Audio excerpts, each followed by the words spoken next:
E aí, pessoal, tudo bom? Aqui é o professor Eduardo e eu tô aqui para passar com vocês aquela dica de livro que vocês têm pedido. E essa aqui é uma dica para quem tá começando. Professor, eu tô começando a estudar a Bíblia, comecei sozinho, eu quero entender, mas tá difícil. Não dá para saber essa questão de época, história, cultura, isso é muito complicado para mim. Eu tento ler e não consigo, aí eu perco a vontade. Para você que começou a ler a Bíblia e fala assim, professor, eu não tô entendendo nada, aí eu paro, perco a vontade. Então, essa dica de livro é para vocês. Isso é uma coleção, na verdade, são 8 volumes, eu tenho aqui, procurando na minha estante aqui, eu levantei uns 4 aqui que eu vi rápidos, mas é uma coleção de 8 volumes, todos desse tamanho, assim, ela não é muito grande. Acho que a coleção toda deve dar mais ou menos o dobro dessa quantidade aqui, tá? Não é muita coisa. Não é caro, tá? É uma coleção barata. É da editora Sebi, que é uma editora já de publicação popular de estudos bíblicos, e o nome é Uma Introdução à Bíblia. Assim, não aparece aqui, mas depois vocês veem com mais cuidado aí nas indicações. É Uma Introdução à Bíblia, o autor é Hildo Bongás, tá? A maioria é ele que faz, mas tem um que ele faz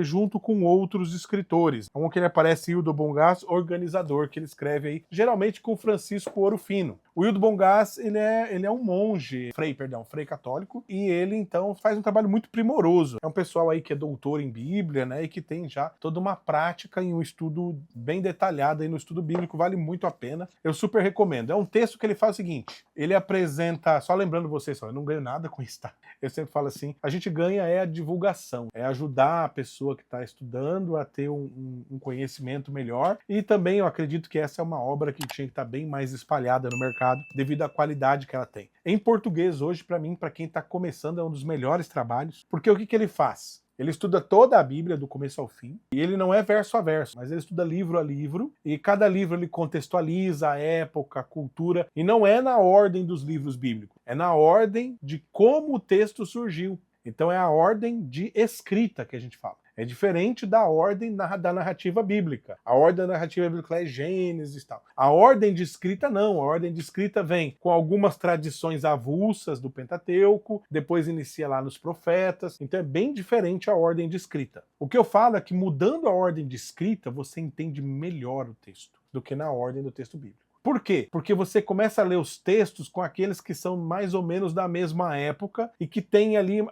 contextos próximos, o que ajuda você a entender melhor. O que dificulta é, de repente, você ler um texto de uma época misturado com um livro de outra época, que é como está na narrativa atual do texto bíblico. Então ele ajuda muito nisso. Também faz várias notas culturais e ele organiza a história bíblica junto com a história secular. Então você está sabendo o que está acontecendo na Bíblia, você também está sabendo o que está acontecendo no Egito naquela época, o que está acontecendo na Babilônia, o que está acontecendo na Assíria, e isso vai dando então uma visão do todo muito melhor. Então fica a dica aí para vocês poderem aprofundar aí nesse material. São 8 volumes, não é caro, recomendo, principalmente para quem está começando. Vai ser um trabalho muito bom e vai te trazer uma visão ampla da Bíblia, dos contextos e da cultura dela. Falou, pessoal. Nos vemos aí na próxima. Até mais.